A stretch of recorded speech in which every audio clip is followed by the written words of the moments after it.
बिस्मिल्लाहिर्रहमानिर्रहीम। अस्सलाम वालेकुम नाज़रीन, आप यूट्यूब चैनल देख रहे हैं। मैं इमरान खान हूँ। पाकिस्तान जो है दूध पैदा करने वाले बड़े मुल्कों में से एक है। पाकिस्तान में दूध की खपत भी बहुत ज़्यादा है और अगर दूध की पैदावार कम होती है, जो हालात पैदा हो गए हैं उसके बाद, तो पाकिस्तान के लिए बड़ी मुश्किलात में इजाफा हो जाएगा। लिहाजा फौरी तौर पर ये इक़दाम पाकिस्तान को करने पड़ेंगे।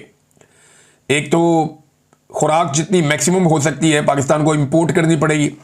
हमारी सरजमीन पे तो अब है नहीं, हुकूमत ने पहले खरीद कर स्टोर की नहीं, तो अब गंदम जो थी वो बहुत सारी ज़ाया भी हो गई है और अगले साल गंदम लगने की कोई उम्मीद नहीं है कि उतने बड़े पैमाने पर लगेगी जैसे नॉर्मली पाकिस्तान में, ख़ास तौर पे पंजाब में लगती है।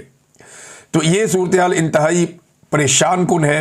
इससे निकलने की तजावीज़ भी उन्होंने दी हैं। देखिए, मुझे ऐसा लगता है कि ये मुल्क को अब सिर्फ कर्ज़ों पर चलाएंगे।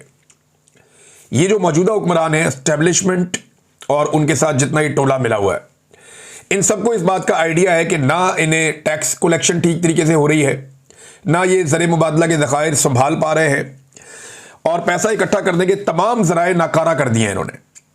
एक्सपोर्ट्स पाकिस्तान की रुक गई हैं, बहुत कम एक्सपोर्ट्स हो रही हैं। ज़राअत में मुकम्मल तौर पर अब तबाही हो चुकी है। सियाहत पाकिस्तान में ना होने के बराबर। ओवरसीज़ वो वैसे ही नाराज़ हैं। सरमायाकारी तकरीबन सिफर है और ये सारे मानते हैं कि SIFC आर्मी चीफ ने बनाया, उसमें उन्होंने बड़ा जोर लगाया, अपने सारे जर्नैल ला के बिठाए, लेकिन फिर भी SIFC कामयाब नहीं हुई। वो एक सफ़ेद हाथी है और उसमें किसी किस्म की कामयाबी पाकिस्तान को नहीं मिली। लॉ एंड ऑर्डर की और अमन अमान की सूरत हाल इंतहाई ख़राब है। उसके बारे में हर दूसरे दिन रिपोर्ट्स आती हैं। अभी खैबर पख्तूनख्वा के बारे में एक रिपोर्ट आई है, दहशतगर्दी के 605 वाक़यात हुए हैं 8 महीने के दौरान। खैबर पख्तूनख्वा में 605 वाक़यात और 138 शहरी इसमें जाँ बहक हो गए, शहीद हो गए। इसी तरह बलूचिस्तान के अंदर तो नो गो एरिया बन गया है। तो ये कैसे मुल्क चलेगा? ये सिर्फ कर्जों पे चलेगा। ये कर्जे हासिल करते जाएंगे क्योंकि इन्होंने वापस नहीं करने। ये रिटायर होकर भाग जाएंगे पाकिस्तान से। ये यहां पाकिस्तान में रहेंगे ही नहीं। इन्होंने रिटायर होकर निकल जाना है। सियासतदान जो है उन्होंने जुतियां छोड़ के भाग जाना है और ये कर्जा पाकिस्तानियों को वापस देना पड़ेगा। देखिए, परवेज मुशर्रफ ने जो पैसा लिया, क्या उसने वापस किया?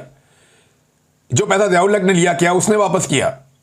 या जो पैसा नवाज शरीफ ने लिया, क्या उसने वापस किया? या जो बेनज़ीर ने कर्जा लिया, क्या उसने वापस किया? ये कर्जा वापस पाकिस्तान की आवाम को करना पड़ेगा। और जो कर्जा ये लेते हैं, वो कर्जा अगर आवाम के ऊपर खर्च होता तो आज दिखाई देता, पाकिस्तान कहीं से कहीं पहुंच जाता। अब ये सिर्फ मुल्क को घसीटने के लिए और अपनी नौकरियां पक्की रखने के लिए कर्जा ले रहे हैं कि हमारा निज़ाम चलता रहे, और ये मुल्क को उस हालत में छोड़कर भागेंगे कि कोई बड़े से बड़ा हुक्मरान भी आ जाएगा ना, उसके बाद ऑप्शन बहुत महदूद रह जाएंगे। ये बात आप मेरी रिकॉर्ड पे रखिएगा और ये मैं उस वक्त आपको सुनाऊंगा जब लोग कल को ये कह रहे होंगे कि जनाब ये देखे वो हुकूमत चली गई, अब क्यों नहीं संभाला जा रहा। और भाई, संभालने के काबिल ही नहीं छोड़ा। जो इस मुल्क के साथ कर दिया गया है, अब इसे कोई नहीं संभाल सकता। बहुत मुश्किल है। एक लंबा सफर तय करना पड़ेगा, बहुत बोझ उठाना पड़ेगा, पूरी कौम के ऊपर बोझ डालना पड़ेगा, बड़े मुश्किल फैसले करने पड़ेंगे। जो इन्होंने कर दिया इस मुल्क के साथ, बहुत बुरा किया है इन्होंने। कोई दुश्मन के साथ भी ऐसा नहीं करता। और इनकी प्रायोरिटीज क्या है, ये राणा सनाउल्लाह का स्टेटमेंट आप देखें। उन्होंने, हुकूमत ने राणा सनाउल्लाह के जरिए से एक्सटेंशन का ऐलान कर दिया कि जनाब एक्सटेंशन हम आर्मी चीफ को दे रहे हैं, और अब इन्होंने नाम रख दिया एक्सटेंशन। असल में तो इन्होंने मुद्दत मुलाजमत जो है वो लंबी कर दी है, लेकिन नाम रखा, यानी मुद्दत मुलाजमत में तसलसल इन्होंने नाम रख दिया और एक्चुअली दिए इन्होंने एक्सटेंशन। तो मौजूदा आर्मी चीफ को भी बाकी आर्मी चीफों की तरह ये शौक था कि उनको एक्सटेंशन मिले। लिहाजा हाफिज सैयद आसिम मुनीर साहब जो फील्ड मार्शल हैं, उन्होंने एक्सटेंशन अब ले लिए और अब उनकी मुद्दत मुलाजमत राणा सनाउल्लाह की बकौल 5 साल है। और वो ये कहते हैं अगर कोई डिजर्व करता है कि उसको एक्सटेंशन दी जाए तो वो आसिम मुनीर साहब हैं, फील्ड मार्शल साहब हैं, और उनको तो 2027 के बाद भी रखना चाहिए। ये राणा सनाउल्लाह साहब है। एक दौर में परवेज इलाही साहब कहते थे कि 10 दफा बावर्दी सदर मुंतखब करेंगे परवेज मुशर्रफ को। वही ताकत आज आसिम मुनीर इंजॉय कर रहे हैं, यूनिफॉर्म में भी हैं, और यही बात आज राणा सनाउल्लाह ने भी की है। तो जो काफ लीग थी डिक्टेटर के दौर में, वही आज नून लीग है फील्ड मार्शल आसिम मुनीर साहब के दौर में। कोई इनमें फर्क नहीं है। लेकिन जैसे ही ये इत्मीनान हो गया एस्टेब्लिशमेंट को, तो साथ ही पता चला कि जी तोशाखाना 2 की तारीख का ऐलान हो गया। सुबह 10 बजे समात रखी है और यह भी देखना पड़ेगा कि खानदान के अफराद को, वकला को, सहाफ़ियों को अंदर जाने की इजाज़त मिलती है या नहीं मिलती। बहरहाल तोशाखाना 2 का जो केस है वो लंबे अरसे के बाद एक मरतबा फिर लगाया गया अडियाला जेल में। देखना यह कि इमरान खान साहब क्या बात करते हैं। इमरान खान पे इन्होंने जो भी इल्जाम लगाए ना, ये सारे अपनी जुबानों से इकरार भी कर रहे हैं और अपने हाथों से वो सारे काम भी कर रहे हैं। ये कहते थे इमरान खान को कि उसने जनरल बाजवा को एक्सटेंशन दी। भाई जनरल बाजवा ने एक्सटेंशन सारी पॉलिटिकल पार्टी से ली थी और मरियम नवाज ने कहा था जी शुक्र है मैं इस गुनाह में शामिल नहीं थी। आज मरियम नवाज की ईमा के ऊपर मरियम नवाज की अपनी मुशावरत के साथ नवाज शरीफ और उसका भाई और ये सारे मिलकर हाफिज सैयद आसिफ मुनीर साहब को एक्सटेंशन देने का फैसला कर चुके हैं, जिसे राणा सनाउल्लाह के जरिए से इन्होंने ऐलान भी करवा दिया, अनाउंस करवा दिया जनाब कि डिजर्विंग कैंडिडेट यही है। यही लोग कादी फायद ईसा के बारे में भी यही कहते थे कि इससे बेहतर जज कोई नहीं है, सबसे डिजर्विंग यही है, इसको आगे बढ़ाना चाहिए। फिर देखा कादी फायद ईसा साहब अब हुलिया बदल के फिरते हैं। कादी फायद ईसा साहब जो है वो पब्लिक में नहीं आ सकते, लोगों को मुंह दिखाने के काबिल नहीं रहे। जनरल बाजवा कहीं पब्लिक के बीच में नहीं जा सकते, मुंह दिखाने के काबिल नहीं रहे। अभी जनरल नदीम अंजुम रिटायर हुआ, तजर्बे के तौर पे निकालो कहीं बाहर पब्लिक में उसे, तो आइडिया हो जाएगा कि मुंह दिखाने के काबिल नहीं रहे।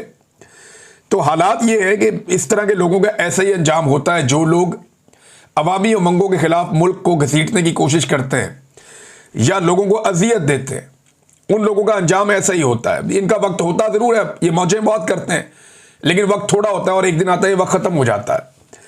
जजेस नादरीन आहिस्ता आहिस्ता जो है वो हौसला कर रहे हैं, खड़े हो रहे हैं। अभी कुछ स्टेटमेंट जो हैं वो अतर मिनुल्लाह साहब के आए हैं, मैं ये आपके सामने रख देता हूँ चंद स्टेटमेंट्स उनके। अतर मिनुल्लाह साहब ने कहा कि इस मुल्क में आइन की बालादस्ती और कानून की हुक्मरानी नहीं है, बल्कि अशराफिया की अजारादारी है, क्योंकि यहां आईनी गवर्नेंस नहीं है। पाकिस्तान बनते साथ ही पाकिस्तान तोड़ने की बुनियाद रख दी गई, और ये बात मैं नहीं कर रहा, ये किताबों में लिखा है। उस वक्त के एयर चीफ मार्शल की किताब में ये बात लिखी है। जनरल ज़िया-उल हक ने कहा कि हमारी अदलिया आज़ाद है, फिर उसी अदलिया ने भुट्टो को सूली पर चढ़ा दिया। 40 साल बाद अदलिया ने तस्लीम किया गलती हो गई, माफ़ी मांगी, लेकिन सज़ा किसी को नहीं हुई। बदकिस्मती से जज इस्तेमाल हुए। जनरल ज़िया-उल हक वर्दी में बैठा था, बीबीसी को इंटरव्यू देते हुए कह रहा था कि भुट्टो केस की अपील में सुप्रीम कोर्ट में है, अदलिया आज़ाद है, जो फैसला देगी कबूल होगा। और फिर अदलिया ने भुट्टो शहीद को सूली पर लटका दिया। इसी बेंच के जजेस ने बाद में कहा दबाव था। 40 साल बाद सुप्रीम कोर्ट ने भुट्टो केस में अपनी गलती तो तस्लीम की, मगर सज़ा किसी को नहीं हुई। उस वक्त सज़ा सिर्फ भुट्टो को नहीं मिली, उसके साथ इस मुल्क की आवाम थी जिसके साथ मिलकर भुट्टो शहीद अशराफिया से लड़ रहे थे, और जजेस ने खुशी से खुद को इस्तेमाल होने दिया। आज इमरान खान उसी जगह पे खड़ा है, लेकिन जजेस जो है वो इसी तरह आला कार बने हुए हैं, इसी तरह सहूलतकार बने हुए हैं। बल्कि इन्होंने ये भी कहा कि हाइब्रिड निज़ाम के बारे में भी जज ने बात की कि हाइब्रिड निज़ाम जो है वो आमरीत है। एक तरफ ख्वाजा आसिफ कहते हैं मुल्क में हाइब्रिड निज़ाम है, दूसरी तरफ अतर मिनुल्लाह साहब कहते हैं कि ये तो आमरीत की एक मिसाल है, आमरीत है। और एक्चुअली तो आमरीत ही चल रही है ना पाकिस्तान में, और क्या चल रहा है।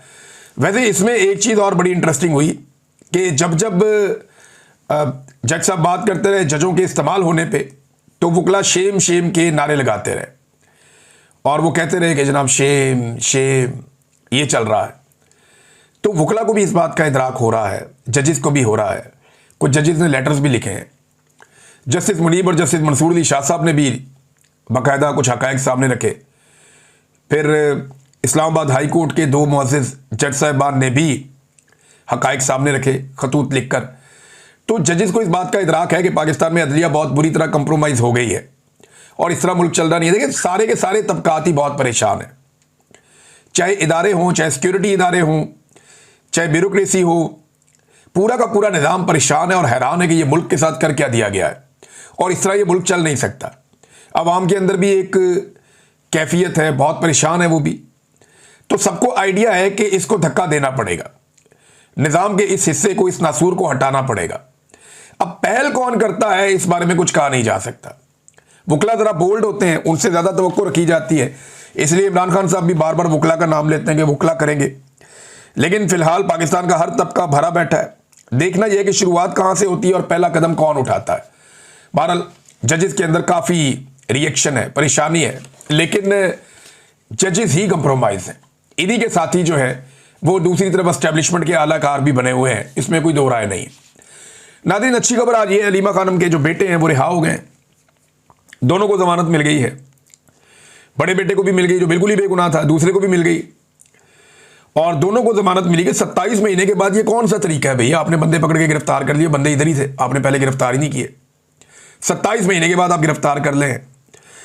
तो शेर अफजल के बारे में सवाल किया गया हलीमा खानम से, तो उन्होंने कहा इस्टेब्लिशमेंट का बंदा है, जो उसको लाइन मिलती है वो करता है। इमरान खान ने इसीलिए उसको पार्टी से निकाला हुआ है कि वो नुकसान पहुंचा रहा था, वारदातें डाल रहा था।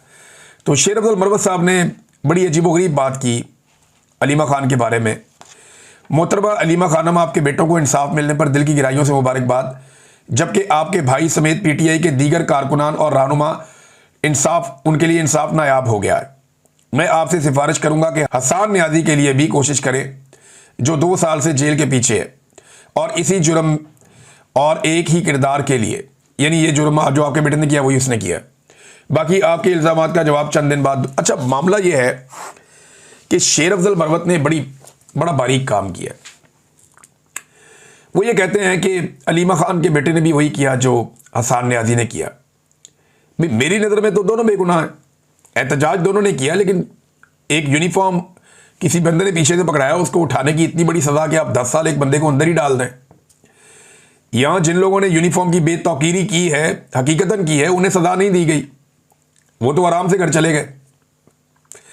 तो मेरी नज़र में पाकिस्तान तहरीक इंसाफ के लोग बेगुनाह और फौजी अदालतों से सज़ा होनी नहीं चाहिए थी। बजाय इसके कि शेर अफजल मरवत साहब, जो लोग हसन न्याजी के साथ ज्यादती कर रहे हैं उनको टारगेट करें, वो हलीमा खानम को टारगेट कर रहे हैं कि जी हसन न्याजी क्यों नहीं छूटा, आपका बेटा क्यों छूट गया। भाई, एक बेगुनाह छूट गया और दूसरा बेगुनाह नहीं छूटा, तो ये सवाल अदलिया से और स्टैब्लिशमेंट से करना है या हलीमा खानम से करना है। जितना मैं जानता हूं, हसन न्याजी को वो अगर बाहर होता या बाहर आ गया तो वो शेर अफजल मरवत के इन मामलात की वजह से उसके गले जरूर पड़ेगा, जितना मैं उसे जानता हूं। आज शेर अफजल मरवत साहब उसकी हमायत नहीं कर रहे, एक्चुअली वो मुखालफत कर रहे हैं हलीमा खानम की। अगर हसन न्याजी की हमायत करनी है तो फिर उन्हें हसन न्याजी के हक में बात करनी चाहिए और स्टैब्लिशमेंट के खिलाफ बात करनी चाहिए, लेकिन वो हसन न्याजी के हक में बात करने की बजाय हलीमा खानम के खिलाफ बात कर रहे हैं। तो सादा सी बात यह है। अब तक के लिए इतनी, अपना ख्याल रखिएगा, अपने चैनल का भी। अल्लाह हाफ़िज़।